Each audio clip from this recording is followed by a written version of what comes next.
karena malam ini kita ceng jadwal. Yang sejoganya malam ini adalah bersama Al-Ustadz Henry Susanto LC. Jadi kita di kontak sore tadi, beliau masih berada di posisi Kota Padang. Insya Allah malam besok bersama dia.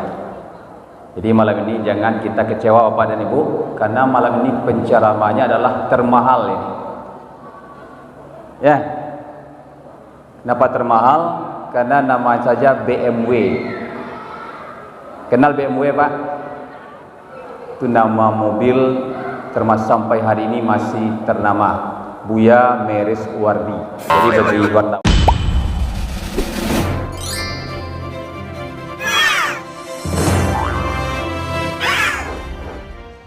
Sebelum kita sampaikan tausiah kepada para wartawan cilik kita, Ustadz harap duduknya di sini, berbaris di sini. Maju cepat. Sini Nana. Para wartawan cilik kita di sini ya. Yang sentriwannya, yang sentriwati tetap di posisi. Bapak dan Ibu,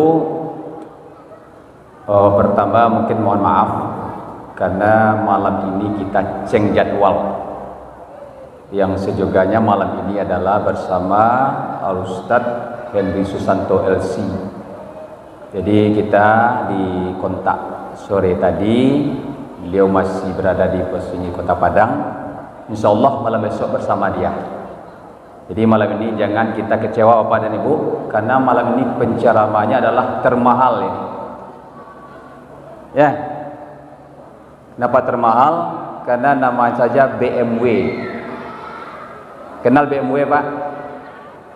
Itu nama mobil termasuk sampai hari ini masih ternama, Buya Meris Wardi.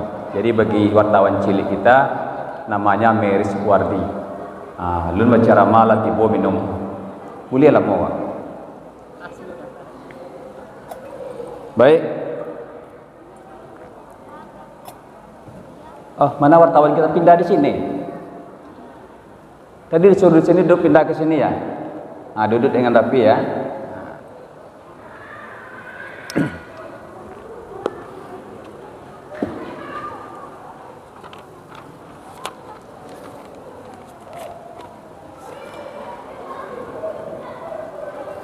Bismillahirrahmanirrahim.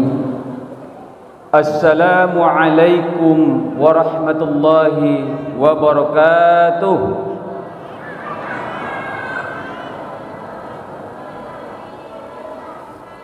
Jauh warna suara di dalam Pak. Anak-anak itu di belakang saya dengar seketik suaranya. Jadi mengucap salam itu hukumnya wajib sunat, menjawab salam hukumnya wajib. Jadi Bapak dan Ibu, biar semangat kita ulang sekali lagi. Assalamualaikum warahmatullahi wabarakatuh.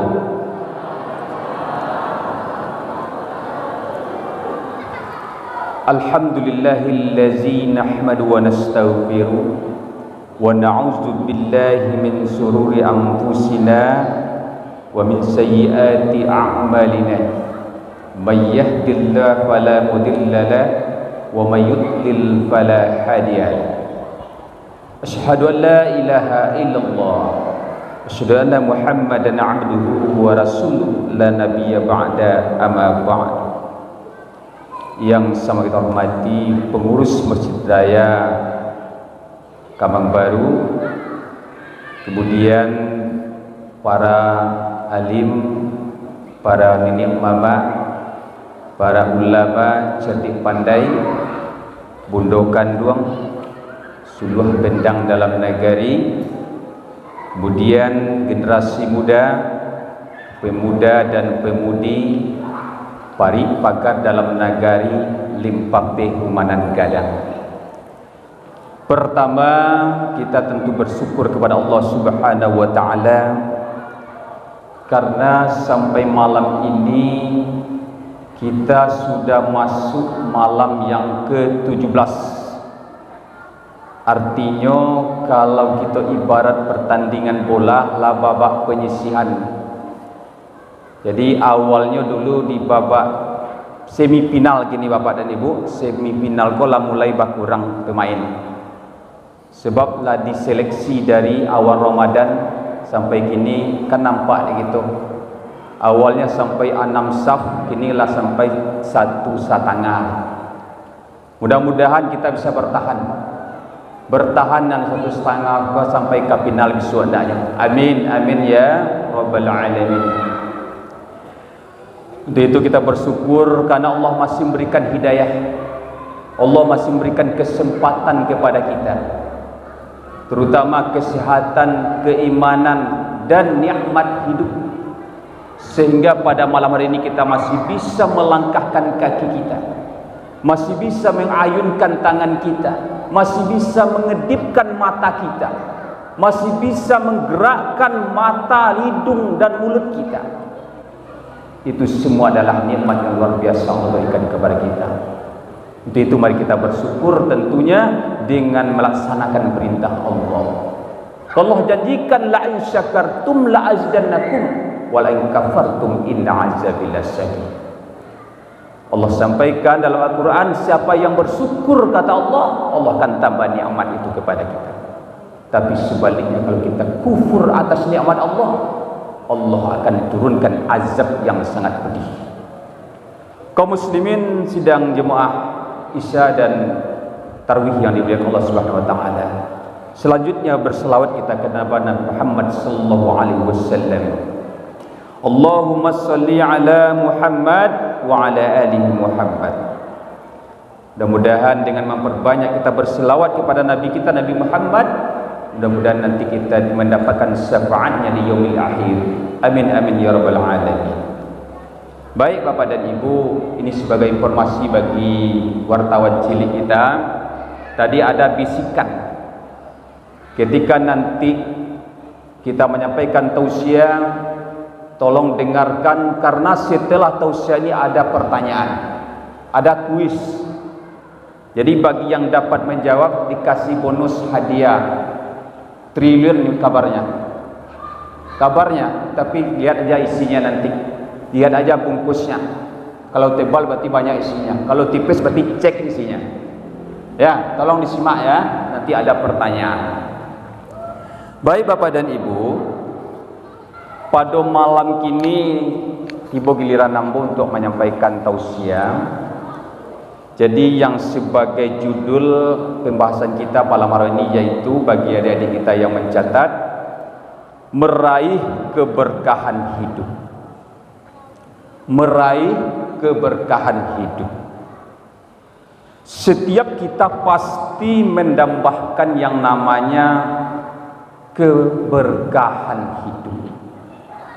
Sering kita dengar, acok kita mendengar, pasti kita mendoa itu mengharap keberkahan hidup.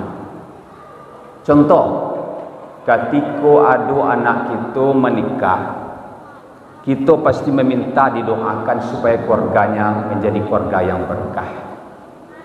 Ketika kita membuka usaha, kita pasti mendoa supaya usaha kita itu berkah. Dan juga kita berdoa, ya Allah, agar keluarga kita itu berkah. Sehingga apa itu berkah itu sebenarnya? Dan juga sampai ke masjid-masjid kita adakan program Jumat berkah, subuh berkah dan lain sebagainya. Timbul pertanyaan, apa nasabana yang berkah itu? Karena Imam Al-Ghazali mengatakan ziyadatul khair, artinya apa? Bertambahnya kebaikan.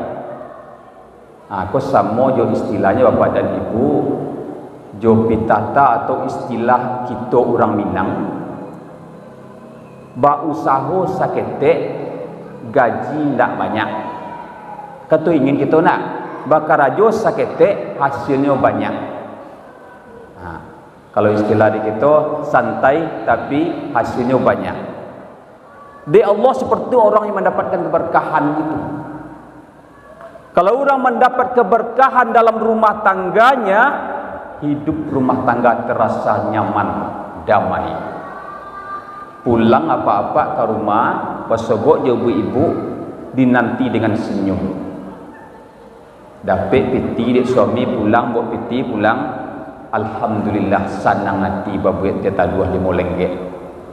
Pulang suami ke rumah, bawa piti sakete, dibuat puluh minuman tapi TS. Apa tu Pak? Tangkai sapu.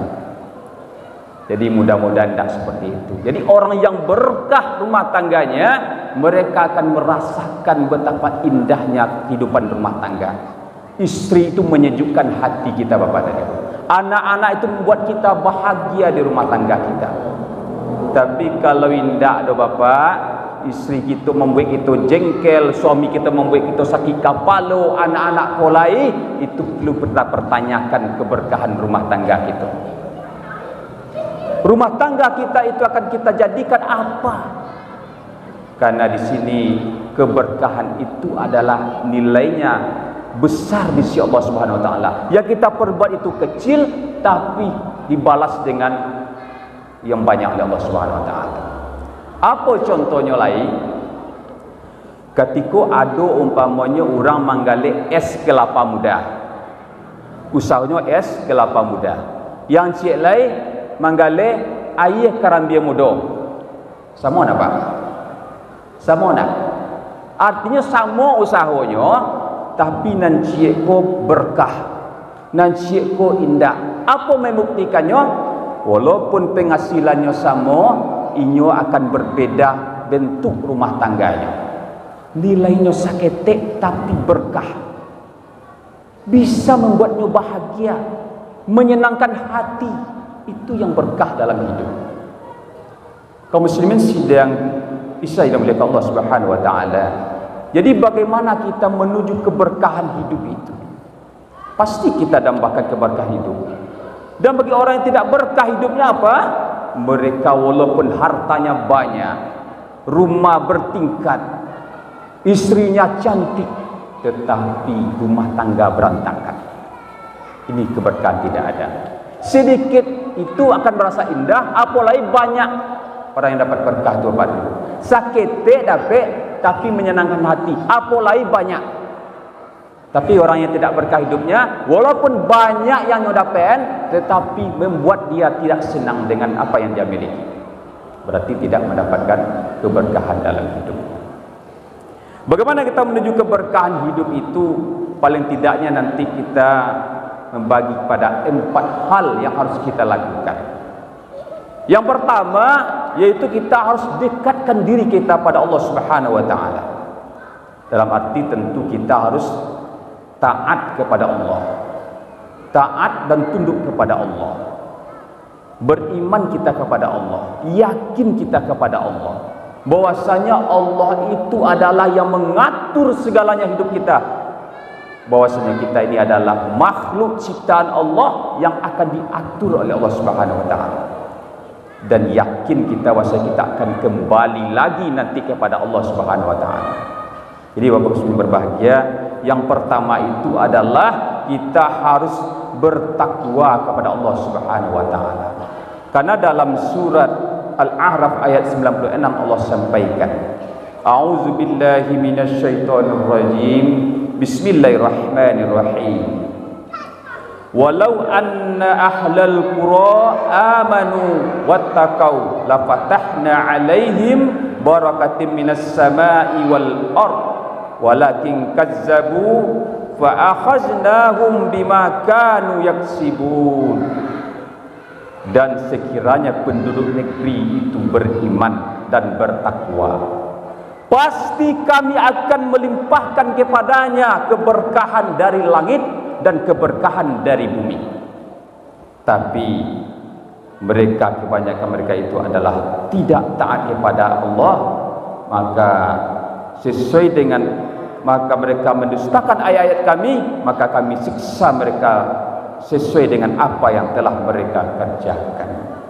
Nah, di sini Allah sampaikan dalam Al-Quran, seandainya kita bertakwa kepada Allah dan beriman kepada Allah, Allah akan turunkan rahmatnya dari langit dan rahmatnya dari bumi. Allah janjikan kepada kita. Kaum muslimin yang berbahagia, itu yang pertama yang harus kita lakukan adalah taat, dekatkan diri kepada Allah Subhanahu wa taala. Yang kedua, apa yang kita lakukan kaum muslimin yang berbahagia? Yang kedua, tentunya kita harus beribadah kepada Allah. Apa ibadah yang sangat utama di antara ibadah yang ada ini kaum muslimin yang berbahagia? Adalah ibadah solat. Kenapa solat? Karena solat itu adalah tiangnya agama kita.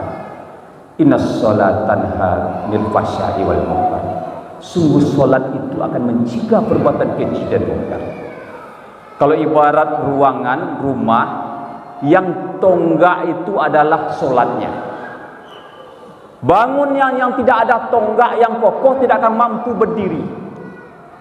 Kalau ibarat kita manusia, Bapak dan Ibu, kalau bisa kita umpamakan, solat itu ibarat kapal awak.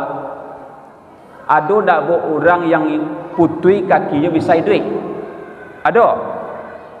Ada orang pak putui tangannya masih bisa duit. Ada tak orang yang putui kapal awak bisa duit, Pak? Tidak. Berarti orang yang tidak solat itu ibarat orang yang tidak punya kepala. Kok ada je nampak dewa orang berjalan tak pakai kapalo, pak kira pak. Lebih sawak menakik kenyolai. Lari wana. Jadi seperti itu orang yang tidak solat itu. Kira-kira seperti itu. Karena kuncinya ibadah itu di solat. Amal wak yang lain tu lai ado, tapi belum bisa dimanfaatkan lai kalau alun dipertimbangkan solat awak, alun diterima ibadah solat awak. Itu perlunya kita solat yang diutamakan. Kadang timbul pertanyaan gitu Bapak dan Ibu, Ustaz, ambo lah solat ya Ustaz, lah rajin solat, ndak pernah tinggal solat ya Ustaz, tapi ambo ndak merasa nyaman nanti doh. Alun dapat keberkahan hidup tu di ambo rasanya lah Ustaz. Ba'a tu Ustaz, tanya balik ba'a solat awak. Ada apa dengan solat kita? Suatu yang terkadang hal kecil yang terlupakan bagi kita kaum muslimin berbahagia. Sebelum kita solat itu tentu ada hal-hal yang harus kita lakukan. Apa itu? Bersuci dari hadas, dari najis. Kemudian berwudu. Ini hal kecil kadang kita lewatkan. Apa contohnya? Ketika kita buang air kecil atau buang air besar, di saat itu sudahkah kita pastikan tidak kena badan kita atau pakaian kita? Terkadang maaf Pak Bu, kita yang laki-laki ini sering kita berdiri kita pipis, berdiri kita buang air kecil. Terjamin tak kira-kira kita dari percikan najis yang keluar dari pipis kita itu? Kalau masih ada kena kita oleh najis itu, sah tak kira wudhu kita Pak? Ini hal kecil, tetapi menentukan diterimanya tidak wudhu kita. Karena sahnya wudhu, karena sahnya kita bersuci. Sahnya wudhu, karena kita harus sahnya solat. Artinya apa? Sahnya wudhu, solat karena adanya wudhu. Maka perlu kita perhatikan. Barangkali di situ letaknya kadang kita tidak nyaman dalam solat. Tidak ada rasanya nikmat setelah solat itu. Kenapa? Karena kita belum menyempurnakan kita. Sebelum kita pastikan diri kita bersih sebelum kita melakukan ibadah solat. Kemudian bagaimana dengan mutama'inna, bagaimana dengan bacaan-bacaan kita? Ini yang perlu kembali kita ulang-ulang kembali kaum muslimin berbahagia. Bapak, ibu-ibu, saudara kaum muslimin sidang Al-Ihsan yang dimuliakan Allah Subhanahu wa taala.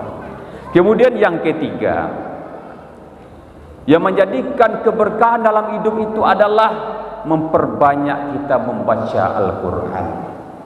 Karena malam besok itu tepatnya 17 Ramadan, yang sering kita lakukan adalah memperingati nuzul Al-Qur'an. Karena itu Al-Qur'an itu adalah petunjuk bagi kita. Zalikal kitabul la raiba fihi hudal lil muttaqin. Sesungguhnya kitab Al-Qur'an ini tidak ada keraguan padanya dan petunjuk bagi orang-orang yang bertakwa, orang yang yakin.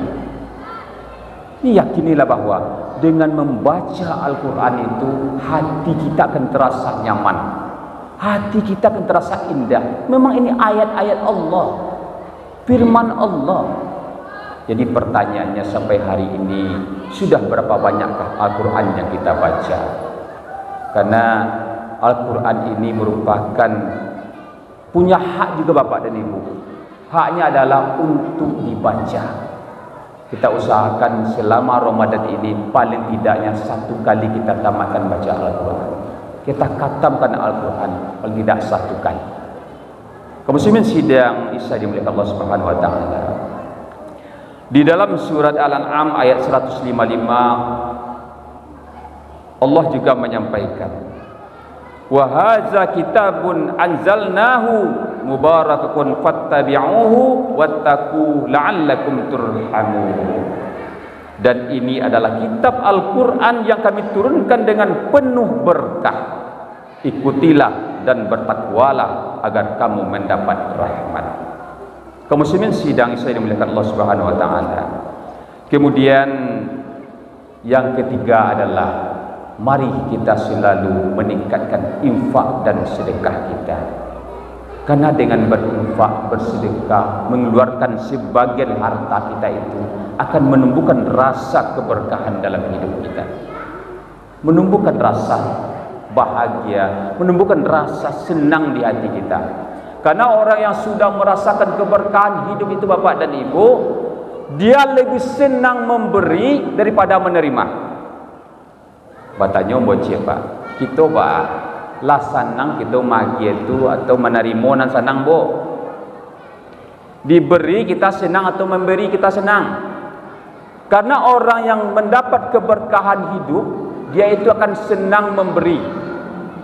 Karena dengan memberi itu dia merasa tenang jiwanya. Itu yang orang mendapatkan keberkahan hidup.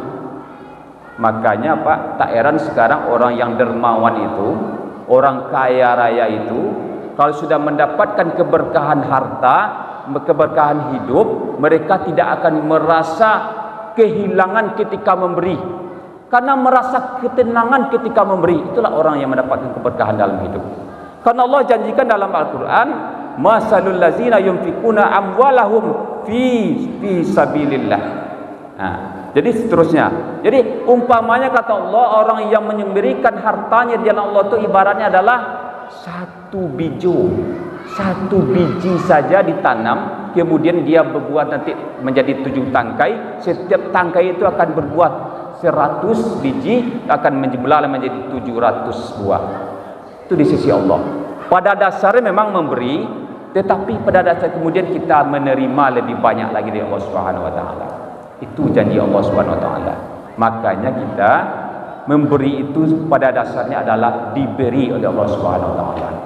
Itulah orang-orang yang mendapat keberkahan dalam hidupnya. Kemudian yang terakhir adalah marilah kita selalu menjalin silaturahmi.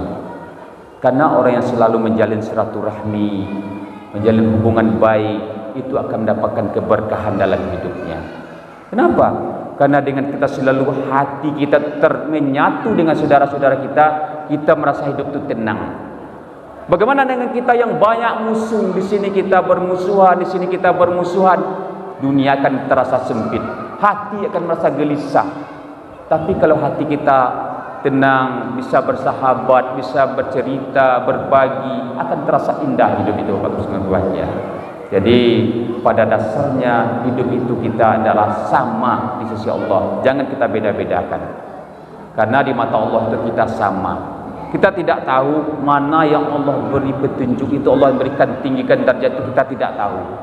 Yang tahu itu hanya Allah. Itu pada dasarnya kita adalah sama. Yang membedakan adalah ketakwaan kita kepada Allah Subhanahu wa taala.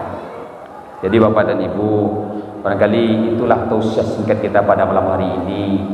Mudah-mudahan ada bermanfaat bagi kita, terutama kita yang menyampaikan. Yang pertama tadi menuju keberkahan hidup itu adalah kita hendaklah beriman, bertakwa kepada Allah Subhanahu wa taala. Yang kedua, marilah kita jaga solat kita 5 waktu paling tidaknya, dan diperbanyak kita solat-solat sunat agar hidup kita bermakna. Kemudian yang ketiga, marilah kita sumbangkan, kita berikan, kita sedekahkan sebagian harta kita di jalan Allah. Mudah-mudahan kita mendapat keberkahan dalam harta kita. yang terakhir, marilah kita sama-sama menjadi ukhuwah Islamiyah di antara kita. Mudah-mudahan kita menjadi orang-orang yang betul-betul berkah dalam kehidupan kita. Pertanyaan terakhir bagi adik-adik kita, ya, tolong dijawab bagi yang dapat. Di sini ada 3 kuis, 3 pertanyaan. Nanti siapa yang mendapat, tolong tunjuk tangan dan langsung dijawab pertanyaan dari Ustaz. Sebutkan bagaimana mendapat keberkahan hidup itu yang keempat. Silakan. Apa? Yang keempat, bersedekah. Yaitu Pak, yang keempat Pak. Apa tadi yang keempat? Betulkah itu atau salah? Apa? Belum lagi. Itu yang keberapa tadi itu? Yang ketiga. Siapa yang bisa menjawab? Yang keempat tadi? Nah, silakan. Menjalin hubungan silaturahmi. 100, maju ke depan nak. Nah, siapa lagi? Pertanyaan yang kedua. Nah, tagak wasko dulu deh. Negak wasko dulu. Kau payah membawa hadiahnya, kau tolong tegak dulu. Pertanyaan yang kedua, tolong sebutkan bagaimana mendapatkan keberkahan yang kedua. Silakan.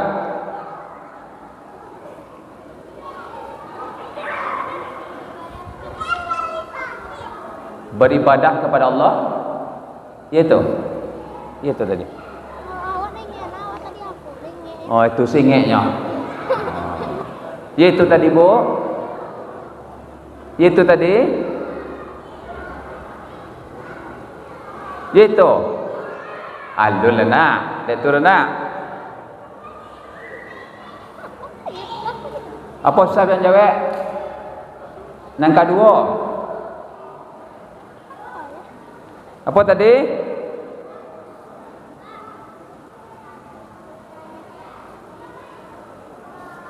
Membaca Al-Quran. Ya, silakan. Nah, nan ketiga lah terakhir. Terakhir, tolong sebutkan menuju keberkahan hidup itu yang pertama. Apa? Beriman dan bertakwa kepada Allah. Ya, 100, silakan maju. Aja balik tirai kau jadi ya tagak. Pilihlah cik deh. Yang pertama tolong pilih cik. Mana orang gadang tak tahu apa dah. Pilih saya cik. Lain tak menyasar soalnya. Pilih yang ketek kau. Tak ada. Pilih cik. Yang terakhir dah dapat memilih lah tu. Ambil saya cik. Lah. Terima kasih atas segala perhatian. Mohon maaf segala kekurangan. Wabillahi taufiq wal hidayah. Assalamualaikum warahmatullahi wabarakatuh.